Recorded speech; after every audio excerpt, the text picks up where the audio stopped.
Hello, this is News Now. I'm Michael Nath. President Muhammadu Buhari on Thursday reiterated his administration's resolve never to interfere with elections conducted in any part of the country by the Independent National Electoral Commission. Speaking in Lisbon, Portugal, at a meeting with representatives of Nigerians living in that country, Buhari cited the recent governorship elections in Anambra and Ekiti states, insisting his government has proven consistently its zero tolerance for interference with elections. He said Nigerians should be allowed to vote for the parties and candidates of their choice. Buhari also gave assurances of a free hand to Inec, reiterating the commitment of his administration's to peaceful, transparent, free, fair and credible elections next year. He further stressed that with the conclusion of the primaries of the political parties, all eyes were now on the 2023 general election. The president used the occasion to caution against the use of social media to insult and incite crisis, and urged the diaspora to always promote Nigerians' unity. Buhari expressed delight in the successful involvement of the diaspora in various fields such as agriculture, healthcare, education, ICT, and the food industry in Nigeria. He said many countries, including Nigeria, had shown that their diaspora could be a veritable engine for growing and development. Buhari assured the meeting coordinated by the chairman, Nigerians in Diaspora Commission, Honorable Abike Dabiri-Erewa, that the federal government would continue to do everything possible to catalyze development in various fields of the economy. He therefore encouraged them to key into the programs of Nigerians in Diaspora Commission so as to contribute to initiatives such as the Nigerian Diaspora Investment Trust Fund. Earlier, the Nigerian ambassador to Portugal, Alex Enankefas, told Buhari that records indicated that there were some 3,000 Nigerians living in the country who were generally well-behaved and living peacefully among themselves and the host authorities. Nigeria and the United Kingdom on Thursday signed an agreement that would see the UK increase the deportation of those considered dangerous criminals as part of the British new immigration plan. A British Home Secretary, Priti Patel, said the landmark agreement would help take the fight to the criminal people smugglers to tackle illegal immigration. The deal was reached on the same day that 13 Nigerians were deported from the UK for different violations. 8 of the deported people were convicted criminals, while the remaining 5 had entered the UK illegally. The Daily Mail reported that 8 Ghanaians were also deported the same day. According to Patel, the agreement would benefit both countries. The British government has sought to crack down on illegal immigration. Last month, Parliament passed controversial reforms which introduce maximum life sentences for people smugglers. The Nationality and Borders Act also imposes tougher jail terms for anyone arriving illegally in the country, which has raised fears that it could be used against asylum seekers and refugees. In April, Prime Minister Boris Johnson announced that Britain would send migrants and asylum seekers who crossed the channel thousands of miles away to Rwanda under the controversial deal as the government tries to clamp down on record numbers of people making the perilous journey.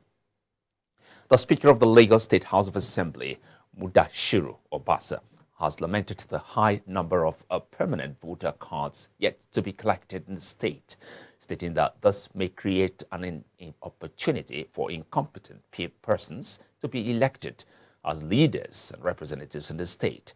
The Speaker said this on Thursday during the 8th Annual Constituency Stakeholders Meeting held simultaneously by lawmakers across the state.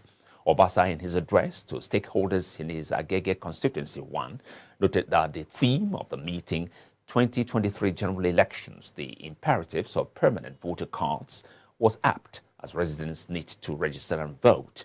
The head of electoral operations at Inec, Felix Daramola, also decried the low PVC registration in the state, which he described as unacceptable.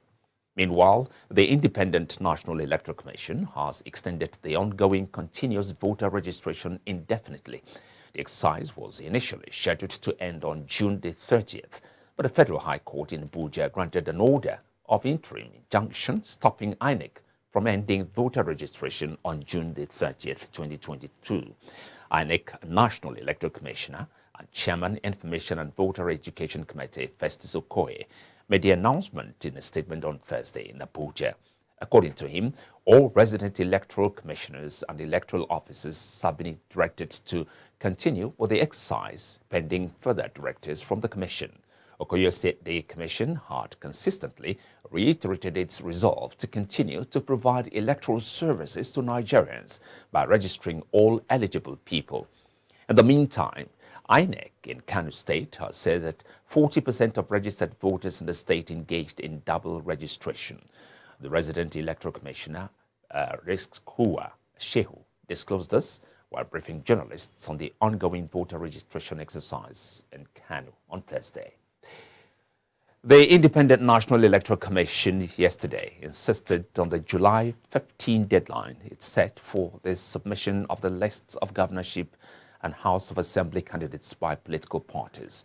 The deadline was set in line with the timetable and schedule of activities for the 2023 elections by the electoral umpire. It cautioned political parties that conducted valid governorship and House of Assembly primaries to adhere strictly to the timetable, as the nomination portal will shut down at 6 p.m. on July the 15th. In a statement signed by Inec National Commissioner and Chairman of the Information and Voter Education Committee, Festus Okoye, the Commission urged the parties to scrutinize the personal particulars of the candidates before submission. The families of kidnapped victims of the Abuja-Kaduna train have vowed to embark on a street protests and occupy key government facilities in Abuja and Kaduna to drive home their demand for the rescue of their loved ones. The attack on the Abuja-Kaduna AK-9 train, which led to the killing of 9 and abduction of 63 passengers, will clock 100 days on Tuesday. The kidnapped passengers, family members, told journalists in Kaduna on Thursday that they were worried and scared of losing their families in the terrorists' captivity, especially with reports of snake bites and gunshot injuries the captives were said to have suffered.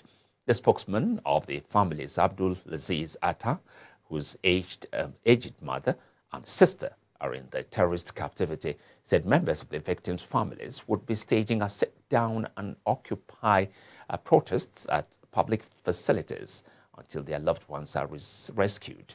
Atta maintained that by next Tuesday, which is going to be 100 days that they have been held captive, they are planning to stage a physical protest. The Defense Headquarters on Thursday disclosed that 4,770 Boko Haram terrorists surrendered to troops between June 1 and 15, 2022.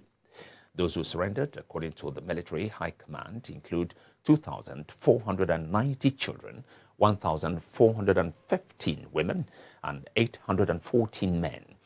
Addressing journalists at the Defense Headquarters in Abuja on Thursday on the activities of the military between June the 16th and the 30th, the Director of Defense Media Operations, Major General Bernard ENUGU, said all the surrendered terrorists have been profiled. He said members of Boko Haram terrorists have continued to surrender to own troops at different locations in the theater. Between June 1 and 15, 2022, a total of 4,770 of them, comprising 864 adult males, 1,415 women, and 2,490 children surrendered. ENUGU also said 82 terrorists in Zamfara were neutralized, while others sustained various degrees of injury.